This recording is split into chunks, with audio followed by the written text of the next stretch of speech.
All right, welcome everyone to session number 3 of Tempethon. We're still celebrating the World Tempeh Month 2021 last June, and we've seen great Tempeh initiatives. We see in spring, we have great Tempeh products being launched in the UK, in the USA, in Indonesia. We've also seen many cool campaigns like fitness challenges, expo, merchandising, workshops. And now this is the very climax of the World Tempeh Month, is the Tempethon. All right, so what do you expect to Tempethon? We'll ask the question, why Tempeh is the best kept food secret to producing healthy, sustainable, and affordable foods. To put that into context, today we're especially talking about the health and fitness aspect of Tempeh, so having athletes who eat Tempeh often, how that can fuel their high achievements. And after that, we will see Valentina Manera from Amsterdam, how to eat Tempeh in the 4 seasons country that we've never had before in the Tempethon. All right, so to put that into perspective, we would have a short introductory video from my other half. So I will welcome my other half to go ahead and present them. Oh, please share out where you come from, the city you're from, the country you're from. So far we've got France, Ahnan, Indonesia, USA, Canada, India, Chile, Mexico, Guyana, Argentina, Macau, and Venezuela. So the list would keep going on.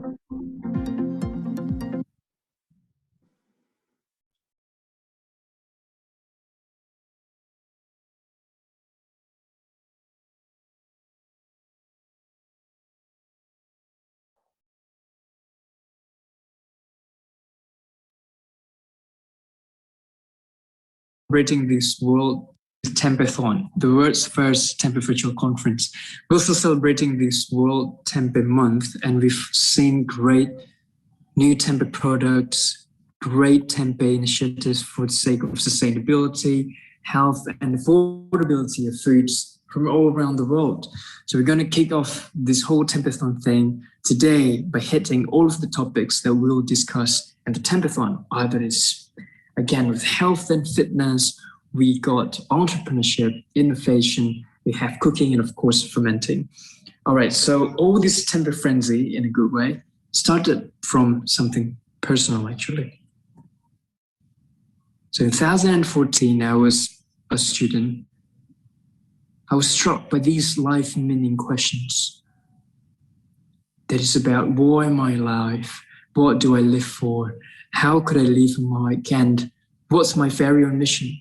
I saw myself as just a speck in this vast galaxy. That made me unable to fall asleep at night. I saw myself just one out of these millions of people around me. But meanwhile, their sufferings, can't I do anything? What should I do before new babies will be born and my lifetime will be over, my opportunity? So I simply Googled it and how to find life mission. And I got this Ikigai chart aligning something that I like and good at, what the world needs, and how I could make a living from. Well, I tried different things like sports and music and arts, but science hits me differently. It hits all of these circles. But at the same time, my grandpa told me that everything happens for a reason. So I started asking why for every single thing in my life. Why was I born as Indonesian, male? I like to eat, I like to travel, I like to do arts, always ambitious. Why was I born as the grandson of the father of food science and technology in Indonesia? So by connecting these dots, that led me to this Indonesian food biotechnology. It sounds fancy, but the manifestation of it might not sound as fancy as it seems. So I was lucky because in 2016, I traveled to the eastern part of Indonesia, Raja Ampat, Sawingrai village. I befriended with these amazing children as I went over there every other year and learned that probably making the world a better place is not a cliche anymore. I met with this inspiring kid, a great leadership ability that made me think that if the world has local leaders like him, and we can help them to achieve those potentials, we can make the world a better place. But then it came to the hard realization that most of them actually suffered from protein and gene malnutrition. So I thought, what could I help as a food biotechnology enthusiast to do this course. So at the same time, interestingly, I was obsessed with bodybuilding. I wanted that six-pack and I wanted those big muscles and low-fat content of my body. I tried different sources of protein, but eating meat, whey protein, egg, milk either left me bloated or financially broke. So I did scientific literature study, and to my surprise, Tempeh turned out to be a good source of protein. Well, Tempeh has been around for more than 400 years. It was first found in a tiny village where my grandfather was born in, actually, Klaten, Central Java. And Tempeh has been on my dining table in many various traditional recipes, mostly, that I would never get bored of. And the more I look at the literature, the more I got surprised because, so this has been combined with the so-called Tempeh Bible, a review paper that I published this year with my advisors from my PhD dissertation. So nutritionally, you can see that Tempeh contains similar amounts of energy and protein compared to beef, but with much lower saturated fat content, much higher fiber content, much higher calcium content, much lower sodium content, similar iron content, and Tempeh can contain vitamin B12 that I thought only present in animal-derived products. And in terms of sustainability, if you look at how much protein we can produce for every unit of energy, here you can see that beef can produce 4.4 grams of protein per megajoule, while Tempeh can produce 17 grams of protein. That is about 4 times more energy efficient. And now in terms of emission, so beef can produce 7.1 grams of protein. Tempeh can produce almost 160 grams of protein. That is almost 20 times more emission efficient. My mind was blown, and I thought this is such a hidden treasure from Indonesia for the world, just because if we develop Tempeh accordingly, we can probably tackle these global issues like protein allergy, malnutrition, the number 1 killer of cardiovascular health disease, and the greenhouse gases that contribute to the climate crisis. And so I got this ikigai, I got my emotional why, and I got this passion for this particular food. So I began telling people about these facts, but many of them didn't actually believe, just because there's this severe negative stigma around Tempeh in Indonesia. So our first president said that don't be a Tempeh nation. Well, it makes sense just because the old way to make Tempeh is by using your feet to stomp and peel the bean skins. But now with the new scientific facts about Tempeh, let's be a Tempeh nation. Tempeh is healthy, sustainable, and affordable food. So it all began at one dining table, one dinner discussion with my grandpa and my mom.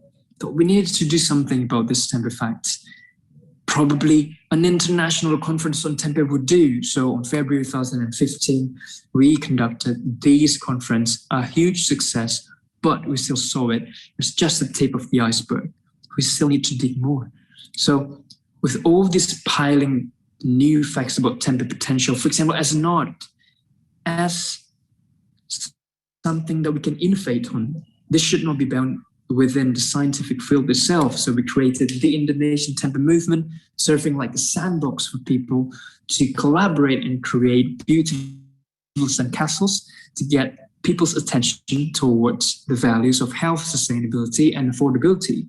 As people enjoy looking at these beautiful sandcastles, they realize they would benefit from it. Making something good, giving myself a life mission, probably. We started using this Instagram and Facebook account. I myself experimented on myself using Tempeh as my bodybuilding regime. And many more people join now. You can't imagine these kind of bodybuilding attempts being done by professionals. We also made infographics, some educational videos. Without us realizing it now, we have collaborated with 14 countries through different activities, like teaching school kids and coming to jails. My mom taught the inmates how to produce their own foods and sell them outside. And also these many food diplomacy events all around the world. The Tempeh Movement USA is sprouting strongly now as a non-profit organization. And it all stems from these nerdy and close family relationship. So as many people enjoy the Tempeh movement, there's still one thing that I think not many people realize. is that tempeh is not just a food. Tempeh can be seen as a process. So there have been 21 different ingredients researched in the forms of tempeh. And I saw evidence about this. For example, white bean tempeh burger in Brazil. We have this fava bean wat in Ethiopia. We have buckwheat tempeh soba noodle in Japan. We have this common bean weaning food in Tanzania. We have lupin tempeh as vegan meats in Europe. We have hemp seed tempeh burgers in the US. So interestingly, with all these different ingredients way to serve it, there's been consistent beneficial effects of the fermentation process itself. It reduces the fat content, has to do with salt, carbohydrate as well, increases the fiber content, the mineral content as well, antioxidants, paraprobiotics, so it's like dead probiotics, but still give you beneficial health effects, just like vaccine. And also vitamin B12, reducing phytic acid, these natural toxins and natural allergens that we don't want to be in our food. It also vegan-friendly, gluten-free, kosher and halal. It's all about inclusivity and accessibility. Well, now we got a special case in Molo, Nusa Tenggara Timur, di Kisenda, our friend. So on the left, you will see a rice bean tempeh. I didn't know there's rice bean, new crops. And on the right, you would see this lima beans that people usually need to boil it for 12 times to remove this natural toxin. Now, can you imagine with this type of fermentation, we can explore new ways to enjoy new crops, making it more edible, food safe, and healthy. With these facts, I would like to invite you, before I end this talk, to imagine. Have you ever thought of how these crazy popular foods like burgers and pizzas travel to all corners of the world? Well, interestingly, that happened through a crisis, the World War II. Now, speaking of crisis, we've never been in a more serious crisis than what we are in now, the climate crisis. This is just timely because tempeh can be Indonesia's best kept food secret for producing healthy, sustainable, affordable, and delicious foods by utilizing local crops from around the world. This is a revolution, and I hope you can join the movement. So we will kickstart this movement with this Tempethon and onwards, and we look forward to seeing your Tempeh creations. Thank you. All right, now let's kick off the health and fitness session by welcoming our co-host of tonight, Dian Puspitasari, an avid runner, an organizer of many famous marathons in Indonesia. So, Dian, shall you introduce yourself before we welcome our amazing panelists for tonight? Thank you, Ando. Thank you so much. It's been a great week for me, especially, and a great month because we're celebrating the celebration of Tempe month in Indonesia during this conference. My name is Dian Puspitasari. I'm the commercial director of Big Change Agency. As Ando said, that Big Change Agency is actually a boutique business management consulting firm based on Melbourne and Indonesia. And now we are supporting Tempe movement to do the Tempethon, this conference. And this is my favorite session because we'll talk about health and fitness. So let's go. Let's welcoming all the panelists today, Ando. All right. On the blue corner, we have Christopher. No, we're not going to fight. And nobody's going to fight. But Christopher Kong. So just FYI, some people might have heard that Chris just won first place in the marathon in the UK. And some people have heard that Chris eats tempeh almost in every meal, every day. So Chris, welcome to the panel. Thank you so much for having me. Hi, and congratulations. Thank you so much. Yes, and then on the red corner, we have Yosita. So Yosita is Indonesian National Swimmer, an absolute professional, an absolute international athlete. If you follow her on TikTok, She's huge on TikTok, teaching countless people how to swim better. So Yosita, welcome to the panel. Hi, Hello. Yoshita. Thank you for having Hi. me. All right, so thank you very much for sparing your time and spending your precious Sunday with us. And we would love, and we can't wait to hear more from you. Would you please introduce yourself, Chris and Yosita? Yeah, sure. I guess I'll start. Thank you so much for attending, everyone. It's so great to see so many amazing faces, supporting the Tempeh movement. It's I love it. I love it. So I'm Chris. I'm as Ando and Dian mentioned, I'm a marathon runner. I'm by no means a national level athlete, so I am definitely in the awe of Yosita. I'm just a running enthusiast, and I just so happened to eat a lot of tempeh and have, won a marathon recently. It wasn't the most competitive marathon. I'm not Eliud Kipchoge. I'm not a world marathon record holder, but yeah, I'm just a running enthusiast. And I also just so happen to be one of the co-founders of Better Nature. And Better Nature is a UK-based tempeh brand. It is, I met Ando. So Ando is also a fellow co-founder. I met him about 3 years ago in the UK, and he introduced me to tempeh, and I just fell in love with it. As a transitioning vegan and vegetarian, as someone that was very keen on sports and their own health, I was just amazed that a food like tempeh existed. And when I tasted it for the first time, I instantly fell in love with it. I went out into Indonesia. Ando showed me around and introduced me to all the amazing applications and use cases of tempeh. And when I came back to the UK, I was just obsessed. And I was like, this needs to be a bigger thing.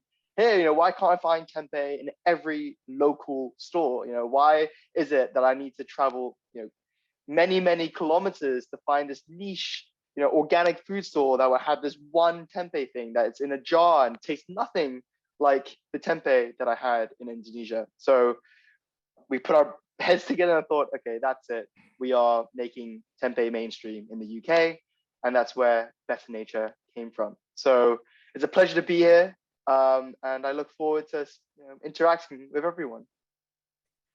Ando, do you know? Because we are now having Patricia Yosita as the professional athlete. We always called Christopher as the everyday athlete in Indonesia. So because you do the sports every day, but you are not an athlete, so we call them. We call you usually as an everyday athlete. That is totally fair. I completely agree. Totally fair. Yeah. I need to add the word athlete to referring to Chris in any way. So gladly accepting that. All right. Thank you, Chris. Yosita, please, can't wait to hear from you a little bit about yourself. Okay. Oh, before I just want to say that I really admire and adore people like Chris, like the everyday athletes, because it takes so much of dedication, because I do what I do. I mean, I work out every day because I have to. I mean, that's my job. But for people who work out every day, I mean, it's really cool for me. Okay, so my name is Yosita. I'm a national swimmer for Indonesia. I joined SEA Games. It's like a Southeast Asia Games for 4 times since 2011. I got 1 silver and probably 7 bronzes. For PON, it's like the biggest national games in Indonesia every 4 years. So this year is gonna be my 4th PON. Before I got like a 3 goals, for each one. But for now, we supposed to have the PON last year, but then they, postpone it till this year. And I I'm also a national record holder for 100 freestyle women.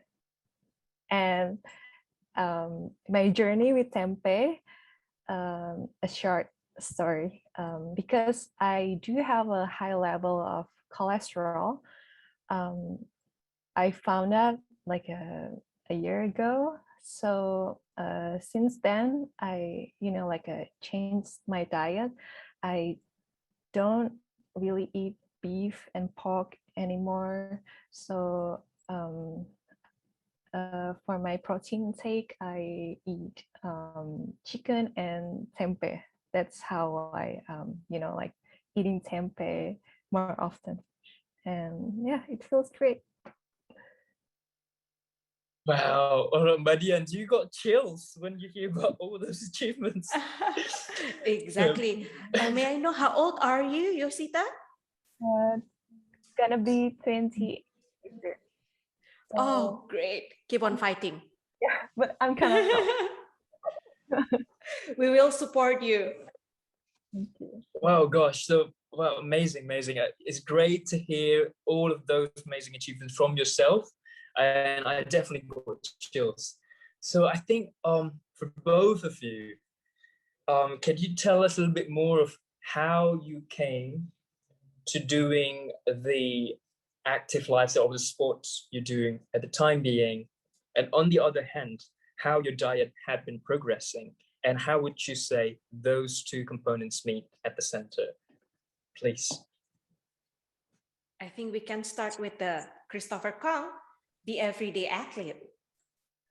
Okay, great. Yeah, I was gonna say I'd love to start because there's no way I'd be able to follow Yosita. So that is insane. To hold a national record is just incredible. Well done. Congratulations. Yeah, I guess for me, growing up as a kid in Hong Kong, I was never really that athletic, to be honest. And in fact, when I was 13, I was categorized as obese. I was an obese 13-year-old. And this came as a shock to me, like I just ate the foods that I enjoyed eating, and then suddenly my doctor told me, Chris, you're obese. And I was like, oh crap, wow. So I thought, okay, I need to do something about it. And there was a kid in my school that I had a bit of a rivalry with. And in our school, every year they hosted a cross-country competition. I think it was like 5 kilometers or something, but I thought it was the longest thing ever. And I was like, okay, I'm going to beat this kid, and I'm going to show the teacher, or the doctors, that I'm not this fat kid. And yeah, I ended up beating him, and I couldn't walk for 2 weeks afterwards, but it was totally worth it. I think that's where it really started. I think it really started a realization that if I put my mind to it, I could prove people wrong, and I can achieve great things for myself. So I went to UK for boarding school. I did a lot more running, fell in love with it. I fell in love with rowing. And I ended up rowing all throughout my school career. So from 13 to 18, I competed in Henley, which was this national big sort of rowing competition in the UK. I competed in the national championships as well. Then I went to university, and rowing was just so big, I sort of slipped into it. But I wanted to change when I was about 20, 21. So I picked up boxing, which is a sport that I always really enjoyed. And so at Oxford, which is the university I went to, there are sports where you can there are some old school sports that if you competed against Cambridge, you're awarded what's called a full blue, which is an accolade. And I always really wanted this full blue. And I knew that there was no way in a million years that I'd ever be able to get it in rowing. Whereas with boxing, with different weight classes, if I was the best at my weight class, I could potentially get that full blue. So I ended up competing against Cambridge, and I won my fight in my final year of university. But then after that, I realized, okay, getting punched in the face is not that fun, actually. So I transitioned into, running, which is what I do now. And in terms of my diet, yeah, growing up in Hong Kong and in a Chinese culture, meat was such a big thing. And I'd never, ever, ever considered going vegan when I was growing up as a child. Like even the notion of being vegetarian was so foreign to me. I just couldn't understand why anyone wouldn't eat meat, and I loved it. Like I really enjoyed it. But then when I went to university and I started learning a little bit more about the impact that meat had on the environment, on human health, and especially the horrific animal welfare conditions that these animals are put through, I didn't want to be part of that anymore. So I started out by eliminating my beef, and that was maybe 5 years ago. So I stopped eating beef, and I realized, well, while I'm at it, why don't I just like lose lamb? So I lost lamb. I was like, okay, while I'm at that, like, why don't I just lose chicken? So I lost chicken, and before I knew it, I was basically vegan. And when I met Ando, this was shortly after my boxing competition, and I wanted to go full vegan vegetarian, but I was struggling to find a protein source that could help fuel my active lifestyle, but yet still be absolutely clean. I think that one of the great things about tempeh is that you know what's in it. It is just soybeans or whatever beans you have, and starter culture and water. That's it. And I just found that so attractive. And especially when I was boxing, I had to be really, really mindful about my calorific intake, about my weight.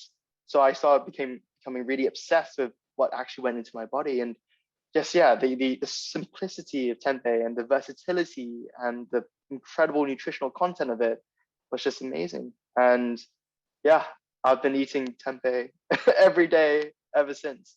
And I would definitely directly attribute my successes in my everyday athlete endeavors to tempeh, 100%. Wow. Very, very impressive. So Well, next so one, you hit all of the points, actually. Right. So yeah, what do you think, Dian? Yes, maybe I will speaking from the point of view of the organizer, because as Ando said, Big Change Agency helped some of the marathon in Indonesia to make their campaign to be something better. So because I changed my lifestyle in the past 5 years to be something better for the environment and something sustainable, I attend a lot of like conference that related to mass participation world conference. So every time I went to that conference, and then come the question how to make the events is more sustainable, all the answer is always cut the meat consumption. So for example, if we starting to serve the athlete, there's something that we need to change in terms of to do the food catering, to serve more plant-based food. So that is the answer, Ando. So that's why I'm here. I'm reaching out to Ando. I really want to join this movement as well, because every time I went to everywhere related to conference and connecting something related to sustainability, the answer is always plant-based. So I'm here, and that's why I'm sharing this to Patricia Yosita too. Maybe if I'm organizing the sport event in the future, you will see me preparing the plant-based food for the athletes. Wow, we got full circle now, right? But it's interesting that this movement is like in Indonesia, usually, oh, we can't afford meat, so we eat tempeh. And now, like listening to Chris' story, instead, like to replace meat, we eat tempeh. So interesting. All right, so now what about you, Yosita? Okay, to be honest, I didn't really pay attention to my diet. As an athlete, I started to pay attention on my diet around, like 2017, I guess. So when I grew up, my coach there was not really a nutritionist, in our team. So when I joined the national team in 2011, I just ate what I want, any junk food and everything. Because, and also my coach said that doesn't matter what you eat, you just have to train fast, train hard and train fast. If you eat what you like and then you come to the pool like happy and stuff, so you train better. So I grew up with that idea, and then I felt good. I mean, I swam good. I broke a couple national records, and then to the point where I had to, to go to university. So I went to US, and I also competed there in their like a student athlete league called NCAA. So I trained there, studied there.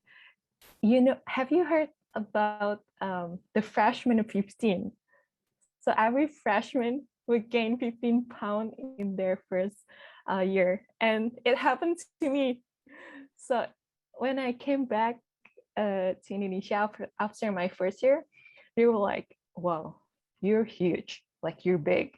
And I was like, I didn't even realize it, because somehow my friends in college, they look like me. I mean, we're like, we have a similar posture and, yeah, and stuff.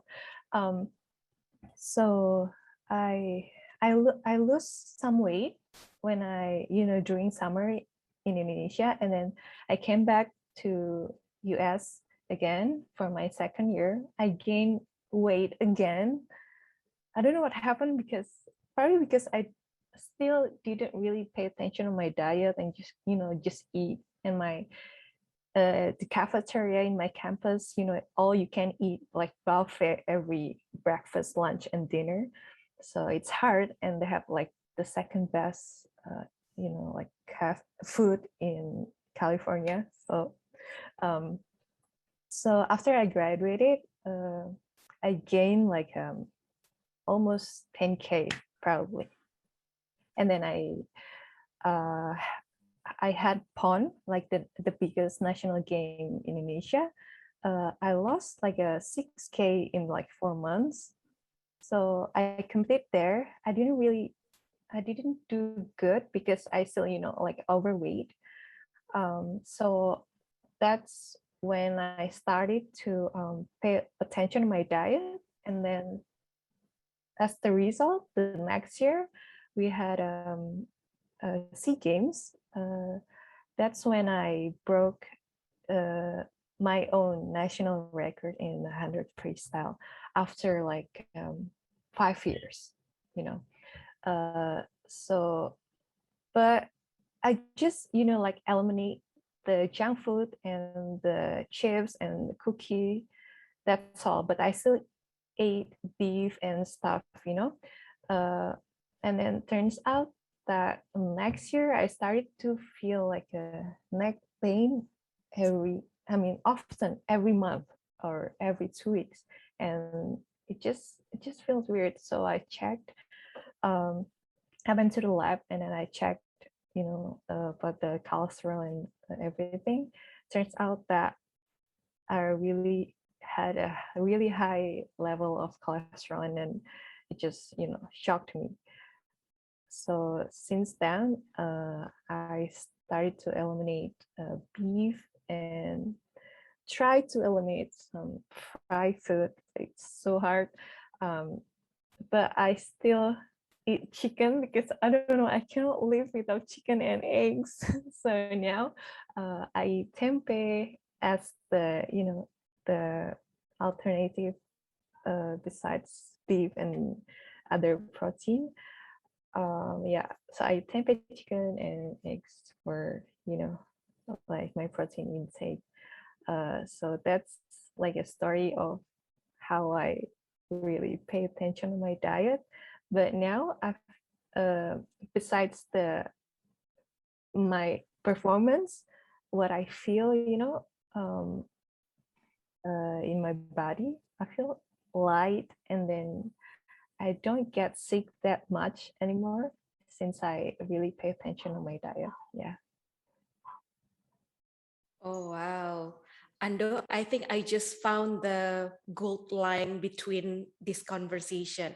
it's not a red line, it's a gold line, because you saw the perspective and heard the perspective from the everyday athlete. You heard the perspective from the athlete as well, the professional one, and you heard from my point of view as the organizer. And we always see that athletes or public figure or everyday athletes always become the what it called the brand ambassador of maybe we can label them that as the junk food. And all the people that sewing that advertisement always see that, oh, I want to become a Patricia Yosita by eating those junk food, so I can be like her.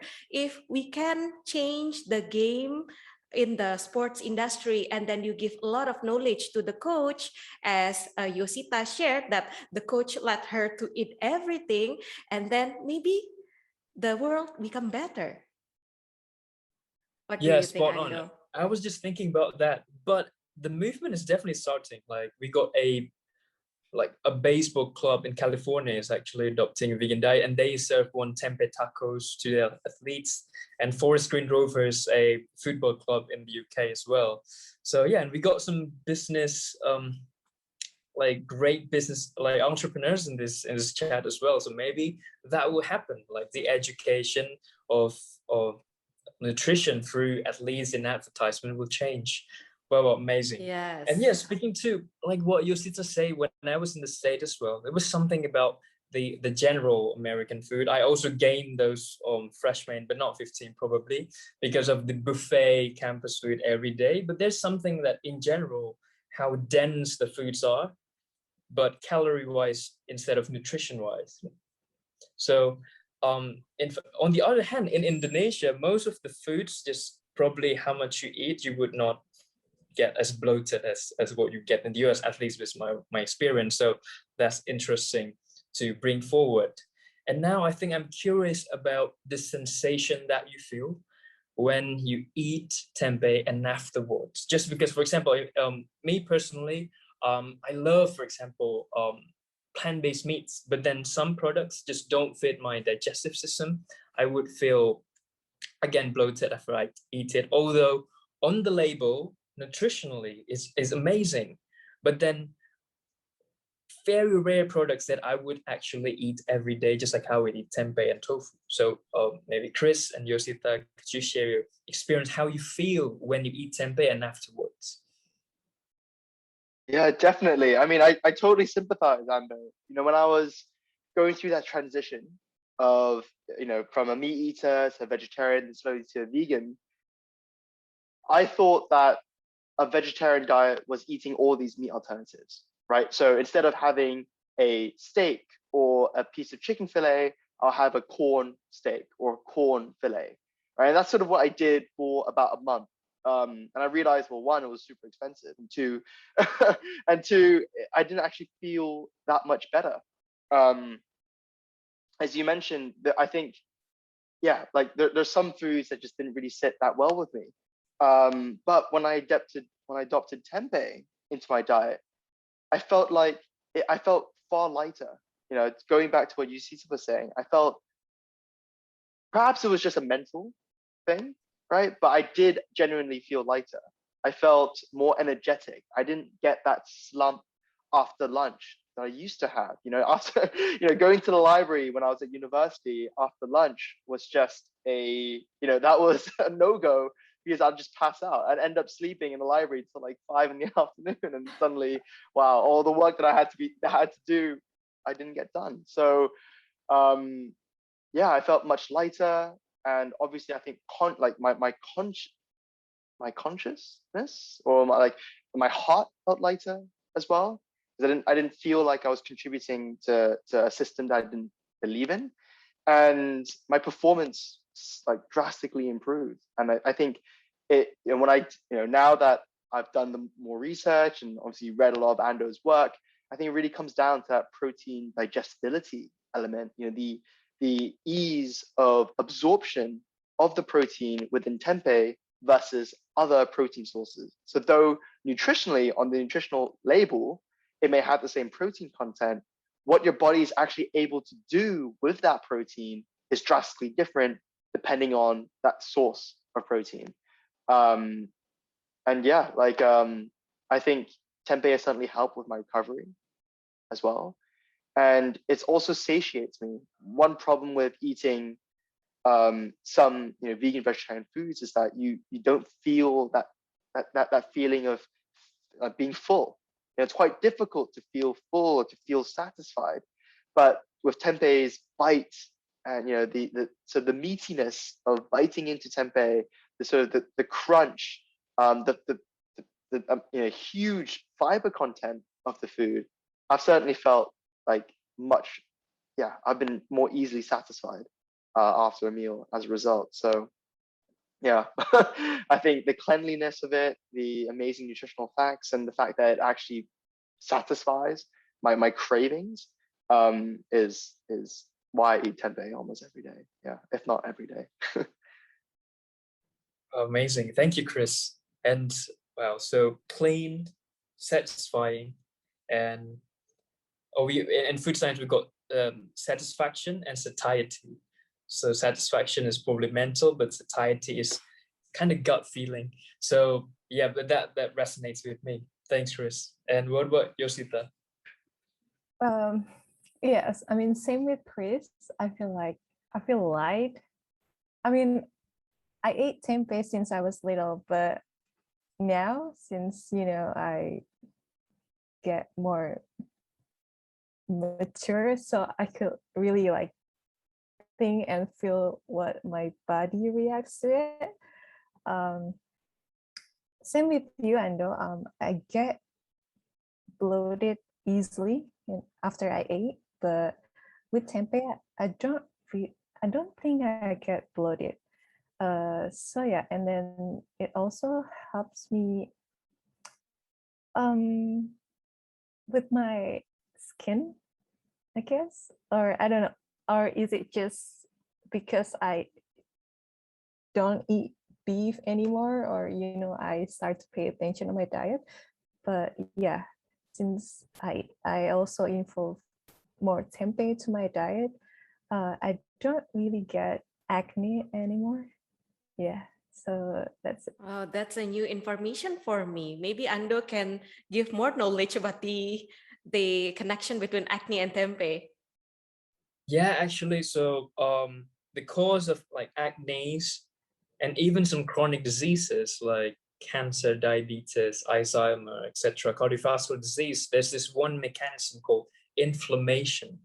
So imagine when you have acne, this redness, this pain, that kind of inflammation also triggers like these chronic diseases and accumulation of other factors. And meat products generally are more inflammatory than plant-based products. And in fact, more plants contain bioactive compounds that are typically antioxidants and therefore anti-inflammatory. So that actually makes sense. And I experienced that as well. I cleared my skin I couldn't take milk. So I cleared my skin by ditching milk.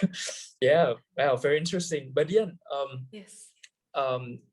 We got some questions from the audience. Would you like to choose the question and ask? Yes, Chris of course. Yeah, I want to inform as well. If you still have like everyone in participant of this conference still want to give a question to Ando, to Christopher, and to Yosita, please write down your question on the chat box. And also the logistic information. This session is recorded, so maybe around next week, we will upload this through YouTube, so you can rerun and write down all the information that you've missed from this session through the YouTube channel of Elman and NutriFood. And I saw one question because Patricia Yosita saying that you usually eat tempe goreng, right, or fried tempe in Indonesia because it's really common. Do you have any other of like tempe creation dish that you eat usually, as well as Christopher, what kind of like Hong Kong style of eating tempeh? So we can go with Yoshita first. Aside to fried tempeh, what is your favorite tempeh dish creation? I cannot think of another way. I mean, my favorite is just, fry the tempeh and then eat it with the sambal and white rice, hot white rice. Oh my God. Okay. Do you like to have like a, what it called, tempe geprek? Geprek means like smash it with the sambal. Is it the one that you always eat every day? Yeah, kind of. Okay. Yeah, Uh, that's really interesting. And really, yeah, we can find that everywhere, right? Tempe geprek, like smash with the sambal. And also, how about the Hong Kong style of eating tempe, Christopher? Yeah, I wouldn't necessarily call it Hong Kong style. I think my favorite dish like ever, like my Yeah. last meal, if I were to be like electrocuted next day, my last meal would be would probably be like a tempeh goreng or a Oh, tempeh you ketchup. eat the Just tempe like, ketchup. oh man, I mean Ando's tempeh ketchup. So we went to when we went to San Francisco for the Good Food Conference. It was about like 2 years ago, maybe a little bit less than 2 years ago. Yeah, he just cooked it for the host family we were staying with, and it was just mind blowing. And I've been trying to recreate it, and it is the meal that I would cook if I were introducing tempeh to friends that have never had it before. It is just so delicious, but it does take a lot of time to prep. So instead, I feel like, yeah, the tempeh that I usually eat would be in a curry, so sauteed, not Mm. necessarily like, I'd say deep fried stuff has its place, but it's not necessarily the stuff that I'll eat every day. That's the stuff I'll eat, once a month as an amazing treat for myself. But yeah, my daily staple would be more sauteed, so like lightly fried, just to get the Mm. crispy outside. And but tempeh absorbs flavor so well, so it's like, I mean, if I want to create like a Indian style dish, I'd literally just get the tempeh, saute it plain, add some onion and garlic powder, right? Or fresh onions and garlic, and then add the curry sauce. Or if I wanted to create like a teriyaki style, more like a Chinese flavor profile, I just add Mm. soy sauce and maybe, yeah, like it is really that simple. And that's one of the things I love about tempeh. I'm no cook. I co-run a food business, but I am not a chef. I am not a cook.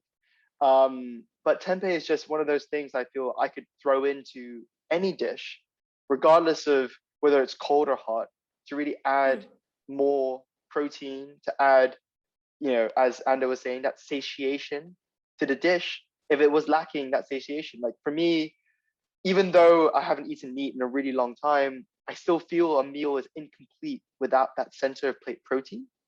Like, I don't know, I'm not the one to eat a bowl of salad and be like, okay, yeah, that's it.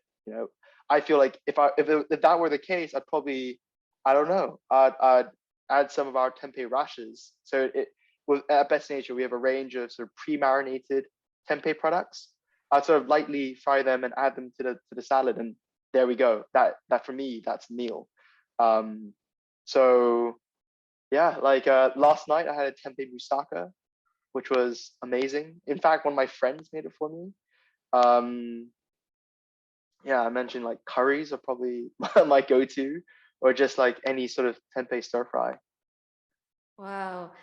The tempeh curry will be on my list to eat like this week. And we need to give the back the question to Ando. You've been discovering a lot of like tempeh dish creation. What is your most favorite one? Yeah, mine's still tempe goreng and tempe orek. Tempe Like, goreng but and then tempe it's orek. interesting. It's interesting. Like, it seems like it's narrowing down because we got stigma around tempeh, and we got a Oh. completely different stigma about fried tempeh, tempe goreng. It's on a different level. People find it guilty and evil in Indonesia sometimes, but that's not necessarily true. So many ask, like, how is the best way to eat tempeh nutritionally?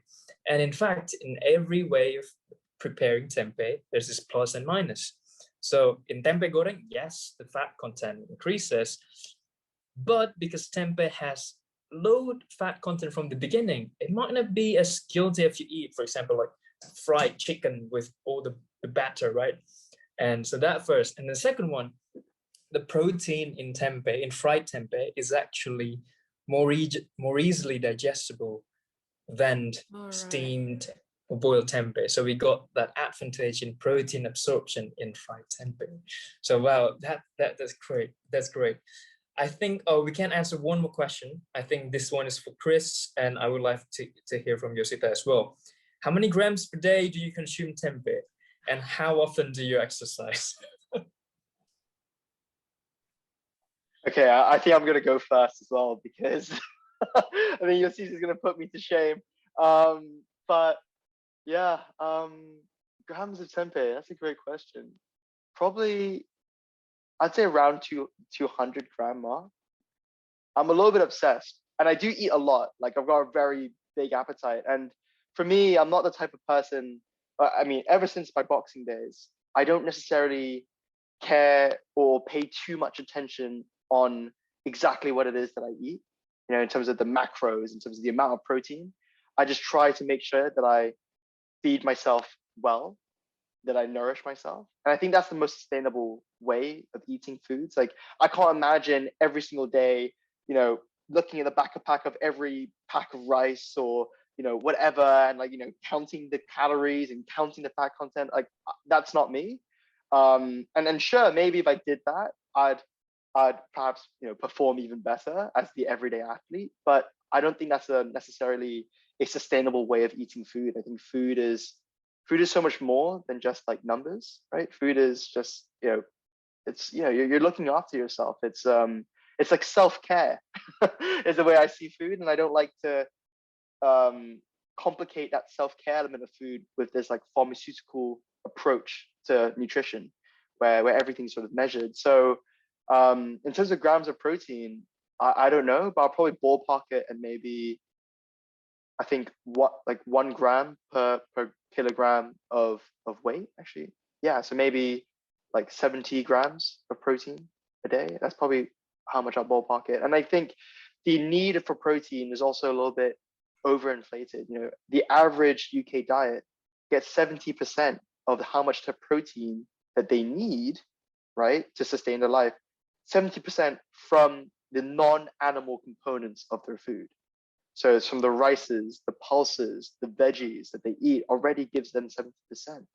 So I think this, you know, yes, protein's amazing. And yes, if you're an athlete and you're doing a lot of work and you need to repair your body, you need to be eating more protein. But I've heard of some bodybuilders eating, you know, triple the body weight in terms of grams of protein. I think that's just a bit outrageous. And I'm not sure that's necessarily healthy. Amazing, Chris. Very insightful. And Yosita, would you like to share how often you exercise and your tempeh frequency? I eat tempeh almost every day, I think, at least once a week, either lunch or dinner. I don't know how many gram is that, you know, like half of the satu papan tempe. Yeah. Like, Yes. yes. Yeah, well, go on. I'll try to calculate it. And how often do I exercise? 12 times a week.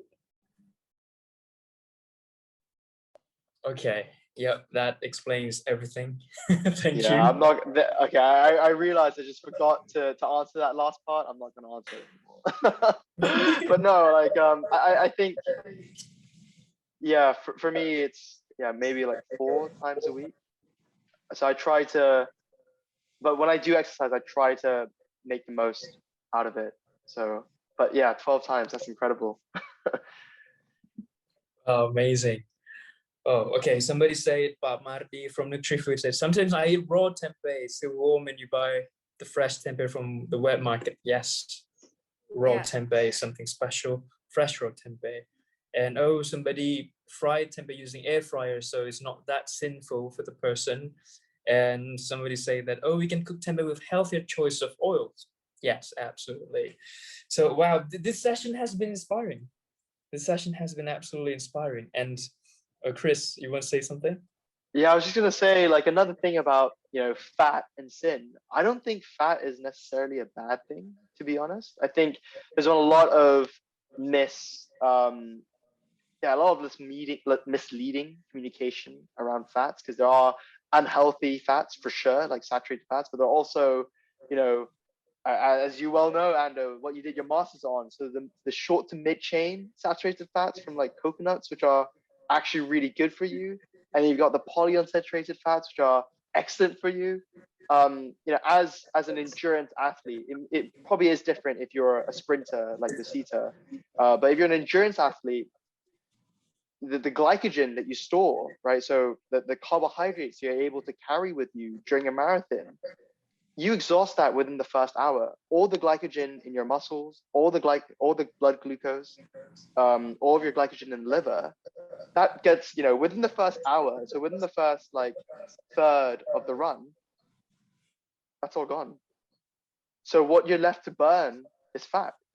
And so for me, yeah, I actually, in some instances, probably try to obviously feed myself healthy fats and not overdo it. I don't necessarily pay too much attention to my fat consumption. Thank you, Chris. Yeah, it's interesting. Like, probably just because it's called fat and that relates to something seen as negative in the society, that people accumulate that, but in the scientific world we call it lipid. So lipid you don't associate with anything like appearance, unfavorable appearance in society. But thanks for pointing that out. So for everyone watching, as you might have noticed, Chris is also a biochemist besides being a marathon runner and entrepreneur, and Yosita is actually a kinesiologist. So we see that you can trust definitely their expertises in this context. So it's been really fun, and we're getting towards the end of the session. And I think, yeah, but Dian, what do you think? Do you have any last thoughts? Yep, because you've been giving a question to Yosita and Christopher on how many times they eat tempeh, right? I think we need to give a session to all the audience here on how to do the tempeh fermentation at home with mixed beans, because that will be a session after this one.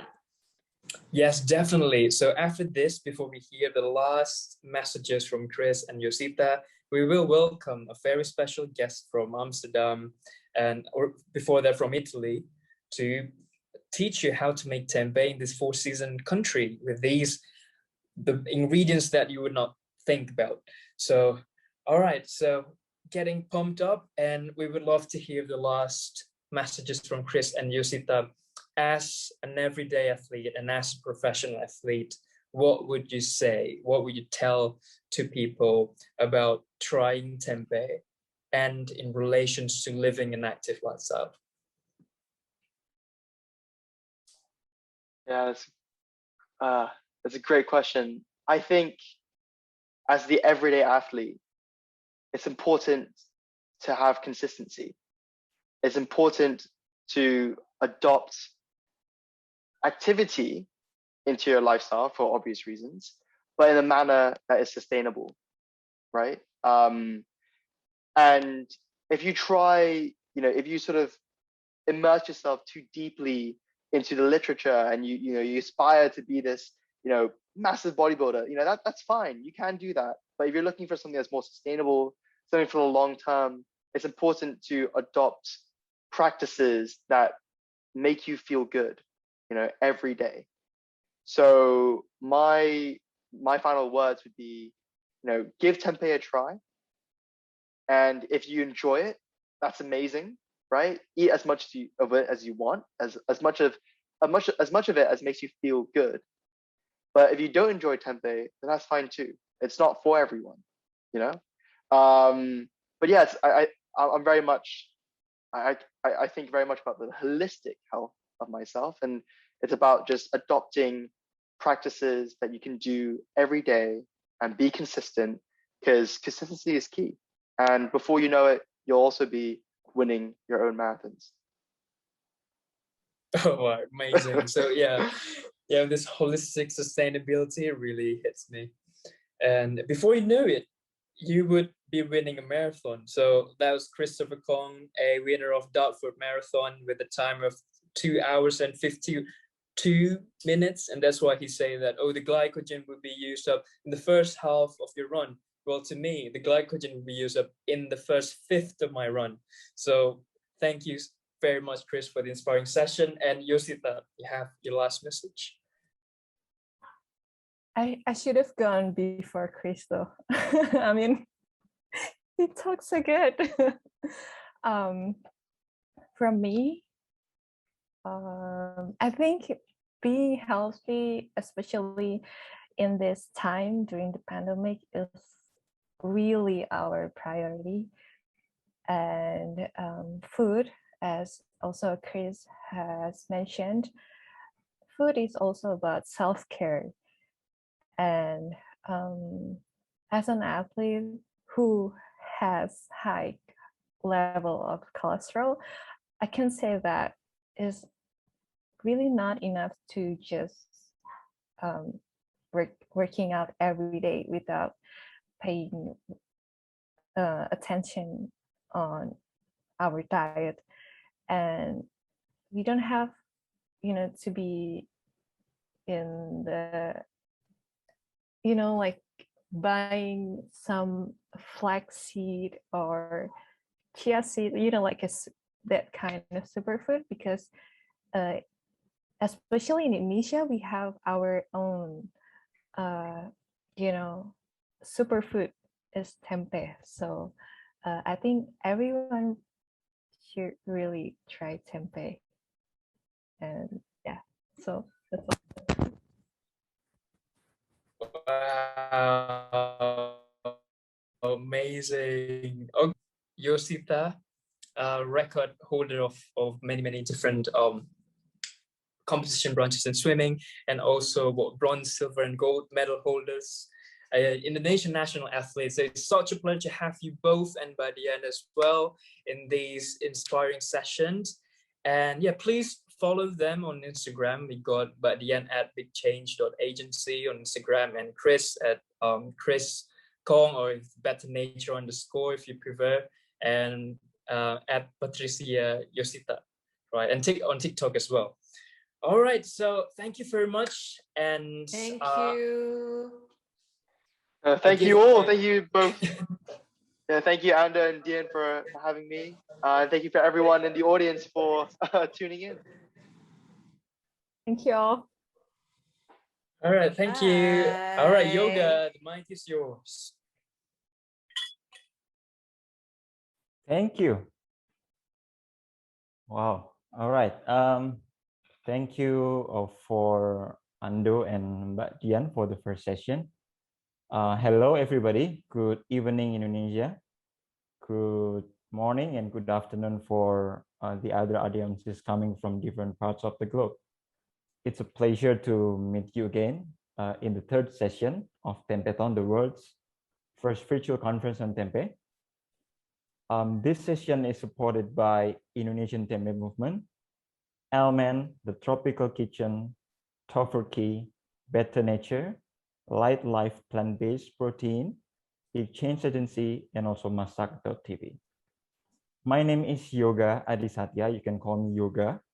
And I'm from Klaten. It's called the land of Tempeh because it's where Tempeh was first documented 300 years ago. I'm coming from the same town as Prof. Winano, who is also joining this session today. And I'm part of Tempeh movement right from the first event that it conducted 6 years ago. And this is the second session where we welcome Tempeh makers from around the world. We had Mbak Putri Grammar from Grenada yesterday. And then we are fortunate to have Valentina Manera with us today. Valentina is an Italian living in the Netherlands. I just heard that she's been there for 7 years. And she is also a Tempeh influencer, obviously on social media, and also a Risopus ambassador. What a title to have. Hi, Valentina. Hi, everyone. Hi. It's really nice would to you like be here. to introduce yourself? Yeah, sure. Tempeh ambassador, or how do you call it? Rizopus ambassador. It's quite a title to carry. It's very funny. Now, yeah, I'm Valentina. I'm from Italy, and we moved to Holland, to Amsterdam 7 years ago. Me and my family, I have 2 kids. We are vegan since 20 years, and we always loved to make our own food, so be independent, because we've also lived in let's say half remote places where organic shops were not available. So what we were used to find in the big city was not easy to get. So we've always liked to be independent in this and being able to produce our own food. So we started with, basic things, and in the end we landed on seitan, tofu, and tempeh. And yeah, recently we picked up the tempeh again. And I started to give it out to colleagues and friends and families, and they kept on asking for more. So in the end, I just decided to keep on making it. Well, what a story. It's always unique story if I heard somebody non-Indonesian who knows about tempeh, which is originally Indonesian food. So Yeah. What's your story? How did you come meet tempeh in your story? Yeah, tempeh, when you go vegan, basically the main protein-rich foods are tofu, seitan, and tempeh. And I must say, at first, I didn't like tempeh myself, because what we bought in the shop was, I don't know, was a bit slippery, and the texture was not really exciting. And then my husband started making it at home, and it was a totally different product. And since then we started experimenting with different beans. And the funny thing is that one of my 2 daughters, she cannot stand like raw beans or just cooked beans. There's no way she's gonna eat one bean if you put it in a plate. But in tempeh form, she eats everything, every kind of bean and pulses. So that was also a hint and an encouragement to start experimenting with different type of beans. Wow, amazing. So you didn't know tempeh before you became vegan? No. I mean, it went pretty much together with it. You start discovering, we were also interested in nutrition, so we went more in details about proteins and what the macronutrients and micronutrients are, what is important to take care of. And then you start discovering these products like tempeh and seitan. And then from there, we just never stopped. Well, thanks for the story. So today it's very exciting, because again, we want to learn from different style, different nationality, how to make tempeh, because people from different parts of the world, they have their own unique way of making tempeh, given the different circumstances. So let's have a look at the video that you have prepared. Can we have it, Mas Edwin? Yeah. Yeah. I'm Valentina from my vegan fam. Today we will see how to make tempeh from mixed beans at home. So I start soaking the beans, actually only the big ones, like you see here, chickpeas and black beans, and lentils that are there in front, they are not being soaked. After soaking, they're rinsed, washed, and then we put them to boil. I use vinegar to lower the pH. So when I put them on the fire, I just add a little bit of vinegar to lower the pH, and then I let them cook until they're al dente, so slightly undercooked. After that, I just drain them and put them in a tray to dry and to lose the humidity. I'm doing here like a home size, so it's a small tray. I usually dry them with a hairdryer. I find it's the most effective way for me. And then I add the starter, mix them thoroughly to make sure that they're all covered by the starter. And I mostly use plastic bags, so I poke the holes before inserting the beans. I make sure that the corners are well filled with the beans, and then I use the oven as incubator. And these are some examples of mixed beans. Well, actually, when I see this video, I become thinking like, wow, how simple. I too can make it. I think that's a good impression to give people. Yeah. No, Right? it's nice. Here, the only I'm in Holland, and it's not very hot, so the only big attention we have to have is to keep the temperature at the right range. So you see, when I do it in the oven at home, for instance, I don't do it there anymore, but when you use the oven, probably the light of the oven is enough to keep it warm enough. Otherwise, I just do it with heating lamps when I do bigger quantities. All right. So we'd like to learn more into details. I think you have some equipments in front of you. Yeah. Would like to share Yeah. what are those? Because we are not only welcoming tempeh makers in this audience. We might also have those who first heard about tempeh this time, and they might have no clue about making tempeh. So can you introduce what you have? Sure. So I have some cooked beans here. Let's see. I have some lentils, and I have here chickpeas. I would like to use these two for now. And then what I have is a starter, Tempeh starter. You can find different types on the market, so it would be best to know what type of starter you find. You can find the Oligosporus, or you can find the Orize, and they have a slightly different outcome. So, and they are used in a different way. So the Orize is weighed on dry beans, while the Oligosporus, you calculate the amount on cooked beans. So the amount that you're going to use are quite different. So we can put the lentils. These have been already dried because I wouldn't have time to do it now.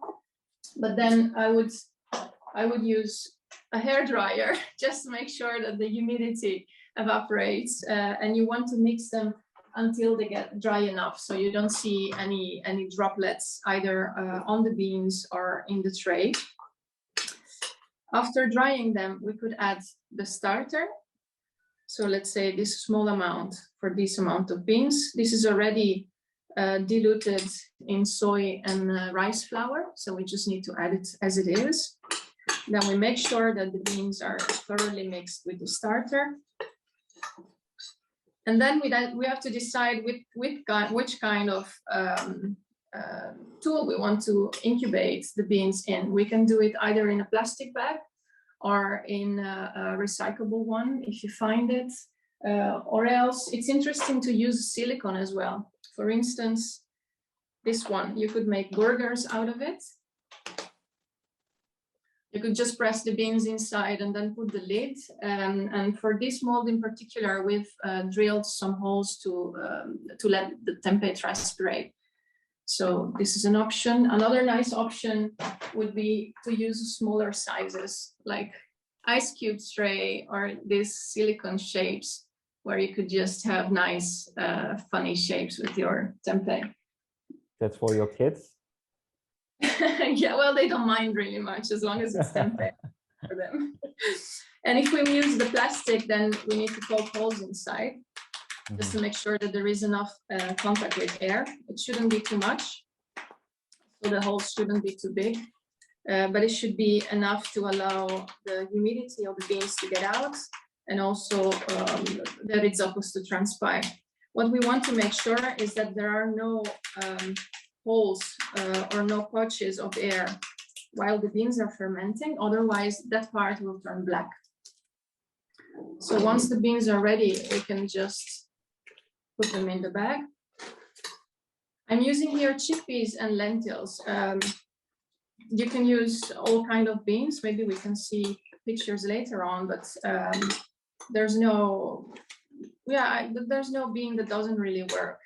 What is nice to consider is that maybe chickpeas are a bit bigger. So to make sure that the space in between the chickpeas are all covered with beans and there is no extra air, maybe you can put together with it some smaller beans or some seeds.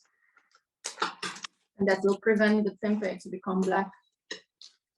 All the beans have been cooked separately because they all have different cooking times. So you want to make sure that every type of bean has the perfect texture, and you keep it slightly undercooked. So what happens next? If you're using a plastic bag, you just make sure that the corners are properly filled. So you squeeze the beans in the corner and you adjust the beans like this. And then you press it to make sure that there is a right tension. And in this case, this would be in the oven for 36, 40 hours to ferment. What can also be used to increase the temperature in the oven is this kind of mat. This is an electrical, it's a seedling mat. So it's very, it gets to a very low temperature, but it's enough to heat up the oven like a house size oven. And this can help increasing the temperature inside that. And then after 24, pretty much 24 hours, the tempeh will start to create his own heat. So the fermentation will start and the droplets will appear at the top of the bag. This means that the fermentation has started. This is a mixture of buckwheat and black lentils. That's after how many hours? Sorry? This is after 28. Now it's, yeah. So the rhizophus is starting to digest the beans, so it's creating its own heat, and as a consequence to that, the humidity that it's still inside the beans, it's evaporating, and then you see little drops on top of the bag. This will have to stay there until tonight still, so it's not ready obviously, and this is like how it is in the end when the mycelium is fully developed. How do you know exactly when it's done? When it looks great. when it looks really good and the white is even and it's pretty much everywhere. There are no patches. It smells good. It smells like fresh mushrooms, bread. It's really inviting. There are no off odors or colors. And pretty much if we maintain a temperature of 27, 29 degrees, it's taking 36 to 40 hours to be ready. All right. Shall we go to some of the pictures on your Instagram account to see yes, some of nice. the creation with tempeh that you have made? So this is the Instagram, my vegan. I think we can we zoom in a bit, Mas Edwin? Yeah. Yeah, this is a collection of 1.5 year experimentation with tempeh. I have different beans, different shapes and sizes. The one you see there on the left, it's like a tubular bag to make a kind of salami shape. And then, yes, that one, which is interesting, especially if you make it in big quantities. These are sausages made in a silicone mold. They are just made plain, like 100% soybeans, and then they are seasoned afterwards. And the funny thing is that the combination soy, spices, and probably the way they're cooked, many meat eaters love them. They just like the texture, they like the bite, the taste, and it's been very welcomed by meat eaters too.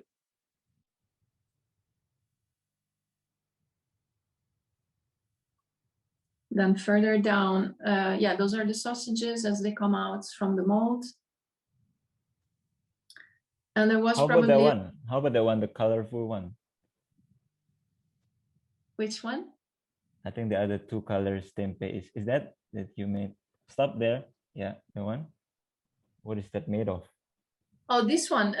This is usually a leftover one. What I call leftover. So I used to make, I make tempeh and I sell it to shops, restaurants and privates. They can order it online through my web shop.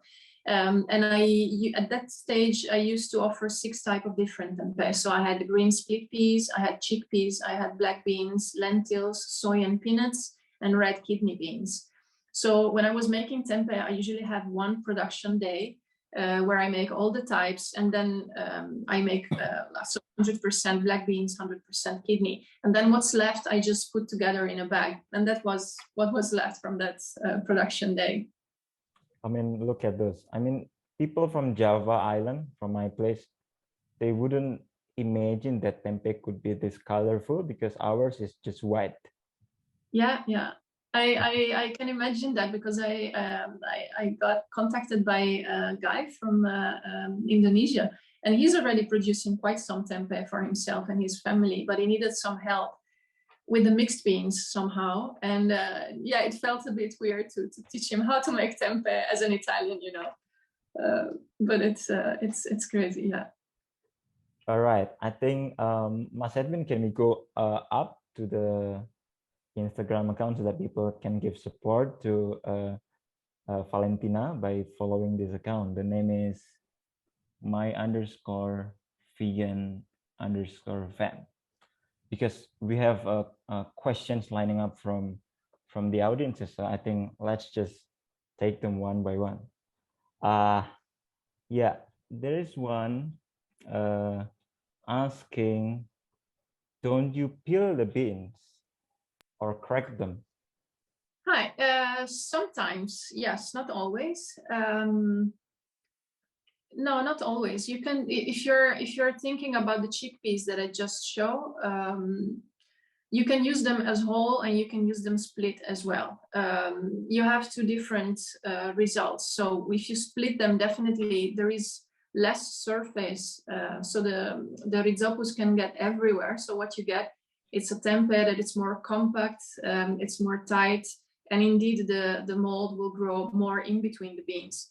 When you do it with whole chickpeas, then the inside of the chickpeas is not reached so much by the spores. So you have you have these nice round chickpeas when you slice it. It can come out both ways fine. This is how I do it. I do it sometimes with split, sometimes with whole, but it's not necessary to split them every time. How about peeling the beans? Peeling, yes. For instance, I do peel black beans. I do peel them approximately 20% of them, because indeed the mold grows better when there is some internal part of the beans that are exposed. But it's not necessary to peel them completely. You can definitely keep the peel. Yeah. All right. I too have questions, but let's answer audience question first.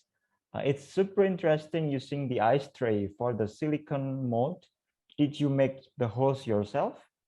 Yes, we were talking about this. So with this one, we just use the drill with a very, very thin needle. I don't know how you call it, part, but very, very thin. And we just drilled holes inside. And then we made sure that it was totally clean. You know, you make sure there are holes, yeah. Mm-hmm. Yeah. They're very tiny, and most of the time, for instance, with the sausages, you don't need to poke any holes. So you have to see. I have two different molds for the sausages. One has a more thick silicone, and another one is more light and bendable, and they give different results. So the best thing is always to try. If the silicone is not too thick, you don't even need to poke holes. It's just enough to leave it there with a cover on top, and that's more than enough to breathe. All right, thank you, Valentina. There's another question. Does the quantity of the starter depend on the type of the bean used? No, the quantity is always the same. The ratio of the starter depends on which starter you're using. So if you're using the oryza, it goes by, let's say, dry beans. So you measure the dry beans you start from, and then you know how much starter you need to use. If you use the oligosporus, then you want to know how many cooked beans you have, and then you will put the starter accordingly. And it's usually 1 to 2 grams each, but you calculate one on dry beans and the other one on cooked beans. So that makes the difference. And okay. I have some beans that I've noticed they come out much better with one specific type of starter. So yeah, there's also a lot of room for experimentation, and then you have to see what works best for you. For instance, the oligosporus, in my opinion, can stand higher temperature better than the oryza.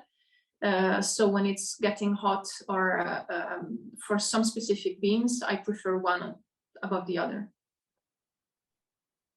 Okay, so regarding the process, yeah, you make you use different starters, right? And yeah. I wonder how do you cope with the different temperatures during different seasons in Europe? Oh yeah, that's a challenge, especially now that summers are getting a bit hotter here for a longer period of time. I have a insulated tent, so I can set the temperature pretty much at the right level that I need there, and I can also cool it down. So in order to do that, I came now to the point that I'm using heating lamps, so infrared lamps connected to a thermostat. So I set the temperature in my thermostat, and that will turn the lamps on and off until the right temperature has been reached. Well, that's how that's a bit sophisticated. But still, it can be done at home, right? Of course, yes. Yeah. I've always did it at home. I was making 20 pieces in the house oven, so it's definitely possible. You just need to pay more attention and to maybe let it ventilate and cool down when needed. Yeah, I also have a question. Actually curious about how do you communicate or how do you position Tempeh when you introduce it to your colleague? Because me myself, I'm an Indonesian. I usually come from the cultural perspective. So it's the food coming from my region. How do you communicate this to your colleague? I don't pay much attention to that, in the sense that it's already, I think it's already enough knowing that this is what I do. So as part of showing you what I do, what I am, I just bring what I do as you know, as a gift or as a proposal. So they just try, and here I must say it's quite known. So it's not, it's that's also why I started to make it from different type of beans, because the soy, 100% soy tempeh here, it's very common to have, and it's also quite cheap. So it was, you know, a different approach, and definitely different people enjoy different tastes and textures. And by playing with different types of beans, you can have so many different combinations that's it's almost endless. And I also noticed that you give workshops to people, to families. Yeah. And even also virtually when we are in pandemic. Would you mind telling some of the stories? What are the challenges to teach these people who might be beginners in Tempeh worlds? Yeah, I found it very, very interesting, and especially giving these workshops to people far away from me. So not in Holland maybe, but I had cooking classes also with people from Chile, from Portugal, from Spain, from Israel, Indonesia. So it was always like traveling every time, because everybody has his own, you know, habits and surroundings. So you're not dealing with someone who has your own habits, and that's really inspiring. And for the rest, well, we do the tempeh, we make it step by step together. We cook the beans, we prepare the bags. I send them like PDF with plenty of infos about what they have to take care of and what they can expect, which kind of problems they may encounter by fermenting. And then I just keep on, I be in contact with them. I'm in contact with them for the next 2 days, and I'm asking them to send pictures and to report me the temperature of the oven. And accordingly, just looking at just that. Just in case they have problems, yeah. Yeah. No, I also need to see, to understand if a problem is happening. And I also had businesses who wanted to kind of fine tune their process. So we also did this on larger quantities through online exchange. Yeah, apologize if we still have questions from the audiences, but very soon we have to wrap up this session. I just want to ask the last question. How would you see Tempeh playing a role in the food for future? Because you've been vegan for 20 years and eating Tempeh for many years. How would you see Tempeh playing the role? Well, I think I'm very glad more and more people are taking care of their diet, and they're discovering that a plant-based diet is actually bringing only benefits, if we can say that. And tempeh is a great source of nutrients, because it's easy, it's pre-digested, it's good from birth to you know, all stages of life. And by by using different beans, different combination, it's so big the amount of nutritional values we can create, because we can make one with grains, another one with different types of beans. So it's like providing nutrition to everyone, and in a very easy and digestible and also affordable way. That's why I really want to also show people and teach people how to make it, because I think it's really important to take care yourself for what you want to put in your body, and not just buy it depending on the market you have around you. Yeah, we might as well want to create our own market. I think 100% agree. Thank you, Valentina, for your time. We still have a couple of questions, and if you don't mind, the audience can still ask to you, reach out to you via your Instagram, if you don't mind. Yeah, definitely. Yeah. No. Yeah. Well, she obviously would be very helpful in answering your questions, and it doesn't end here, of course, because we still have several sessions following this, which Ando would present. But before that, special thanks to the following parties who made this event possible: Ahnan, the Tropical Kitchen, Indonesian Tempeh Movement, Top for Key, Better Nature, Light Life Plant-Based Protein, the Change Agency, and also Masak TV. Ladies and gentlemen, thank you, Valentina, and thank you. Greetings to your family in Netherlands. Thank you. Same to you. Ando, please. Okay, so again, thank you very much for spending your time with the third session of the Tempethon. We still have 3 more sessions for this weekend, and the next session will be in half an hour. So if you say get more questions, go to Valentina's Instagram page, and we got a half an hour break before we rejoin the food diplomacy session. Why do international governments speak about tempeh? What's between tempeh and food diplomacy? All of them will be answered in the next session. All right, thank you. And I think we can see you in the next session.